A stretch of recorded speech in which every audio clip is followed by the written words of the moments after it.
How's it going, everybody? Daner here with North Central Coins, and welcome back to another episode of the most rare and valuable coins in American history. Today we're diving deep into the vault to explore one of the rarest and most valuable numismatic treasures ever discovered, a coin that is worth far more than its weight in gold. So get ready to join us for the history, mystery, and sheer wonder of this incredible piece of currency. Join us as we unveil the secrets behind its creation, the dedicated collectors who make it their life's work to own one of these coins, and also the potential value if you were to ever stumble upon a legitimate example. Whether you're a seasoned pro in the world of collecting or just a curious enthusiast, you won't want to miss this once-in-a-lifetime opportunity to witness a true rarity in action. So buckle up and let's take a journey through time and money and explore what makes this coin so precious and sought after. And the coin that I am discussing is the 1913 American Liberty Head nickel. Now, before I do get into this, I would really appreciate if you guys would hit that thumbs up, subscribe if you're new, and also hit that bell notification so you can see my new videos as they are being released. In the past, I've made several videos detailing the rare and valuable coins from Canada, the United States, Britain, New Zealand, Australia, and several other countries, and I'm going to be making plenty more in the future. So make sure to stay tuned for those. But all of that being said, what do you say we get into today's video and discuss the value of the 1913 American Liberty Head nickel? Let's get it, guys.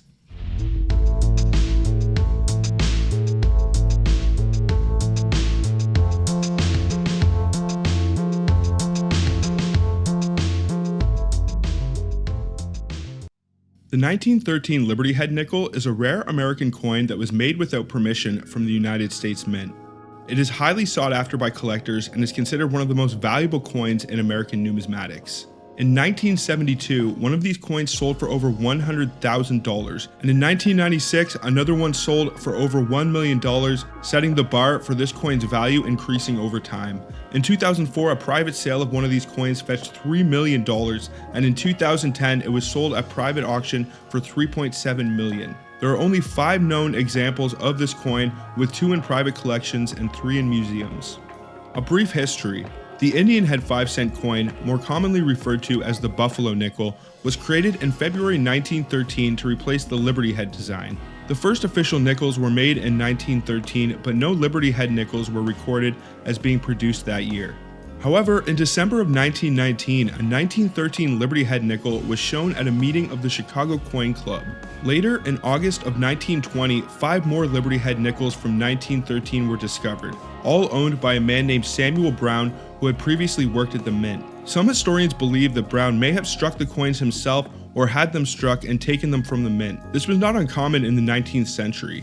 Others argue that coins could have been legitimately produced for cabinet purposes or as trial or pattern pieces. While some experts question the private minting theory, they do not entirely discount it. In January of 1924, Samuel Brown sold all 5 of his 1913 Liberty Head nickels. The set was then passed through the hands of several other coin dealers before being purchased by Colonel E.H.R. Green, the son of the famous Gilded Age investor Hetty Green. Green kept the set in his collection until his death in 1936.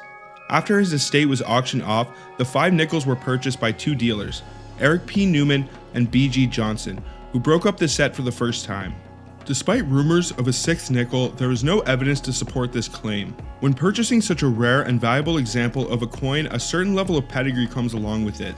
You will forever be tied to that coin's history, and the name on a collection can be almost as well known as the coins themselves. A good example of this would be the Pittman collection in Canada. He was a gentleman who owned several of the most valuable and legendary Canadian coins in existence and had them attributed to his collection.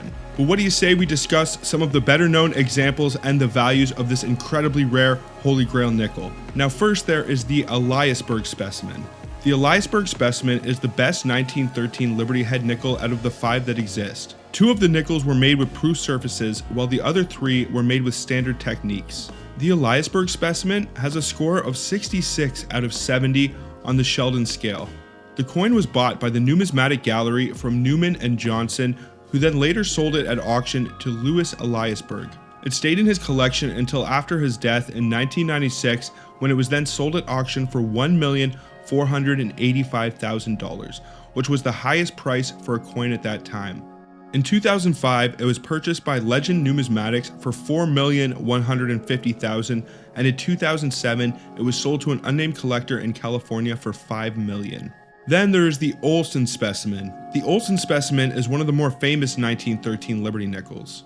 Although the Eliasberg specimen is in better condition, the Walton Specimen is actually more well known. It has been given the grade Proof 64 by both PCGS and NGC, and was even featured on an episode of Hawaii Five-0 in 1973. King Farouk of Egypt briefly owned this coin, but it has since then been sold multiple times. In 2004, it was sold for $3 million to Bruce Morelands and Legend Numismatics, and in 2010, it was sold for $3.7 million by Heritage Auctions. The current owner's name is unknown. Then there is the Norweb Specimen.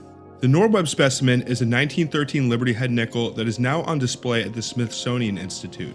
It is one of the only two of its kind that are in museums. This coin was sold by Newman & Johnson to FCC Boyd, who then sold it to the Numismatic Gallery. In 1949, it was purchased by King Farouk to replace another specimen he had sold. However, when Farouk was deposed in 1952, all of his possessions were auctioned off by the new regime, and the Numismatic Gallery regained possession of the coin. It was then sold to Ambassador Henry Norweb and his wife, who later donated it to the Smithsonian in 1978 to celebrate their 16th wedding anniversary. Now, Henry Norweb is another gentleman who is an extremely prestigious collector and has several famous coins attributed to his collection. The Walton Specimen. The Walton Specimen is one of the 5 1913 Liberty head nickels, and it was missing for over 40 years. George O. Walton bought it in 1945 for $3,750, but he died in a car crash in 1962 while on his way to exhibit the coin at a show. The coin was assumed to be lost until it was found among Walton's possessions recovered from the crash site. When Walton's heirs put up his coins for auction in 1963, the nickel was returned to them because the auction house mistakenly believed it was not genuine. The coin remained in the family's possession for over 40 years until it was authenticated in 2003 and sold at auction in 2013 for $3,172,500. So that is somewhere around 1,000 times its original purchase price in 1945 for $3,750. That is absolutely insane. Last but not least is the McDermott Specimen. The McDermott Specimen is a unique 1913 Liberty head nickel that has circulation marks on it. It is currently held by the American Numismatic Association's Money Museum in Colorado Springs, Colorado. The coin was originally sold by Johnson and Newman to James Kelly, who then sold it to J.V. McDermott. McDermott often showed off the coin to bar patrons, which caused it to lose some of its original mint luster. Eventually, McDermott protected the coin in a holder to prevent further wear. After his death, the coin was sold at auction to Aubrey Bebe in 1967 for a US $46,000. Bebe and his wife later donated the coin to the ANA, the American Numismatic Association, in 1989, where it is now on display in the Money Museum.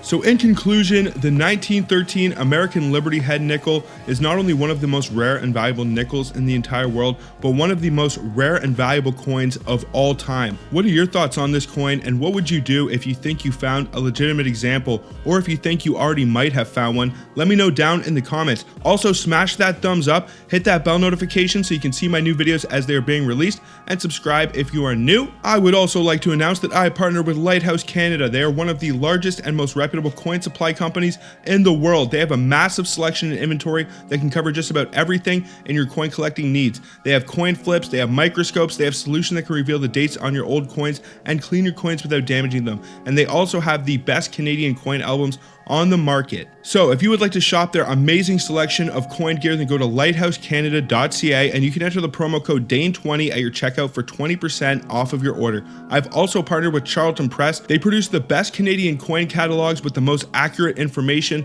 on the market. So if you'd like to find out information and values on your Canadian coins, then go to charltonpress.com and you can also enter the promo code DANE20 at your checkout there for 20% off your order. So that is lighthousecanada.ca, charltonpress.com, enter the promo code DANE20 at your checkout for 20% off your order. I would like to thank you all so much for watching, but until the next one, everybody, peace out and have a good one, y'all.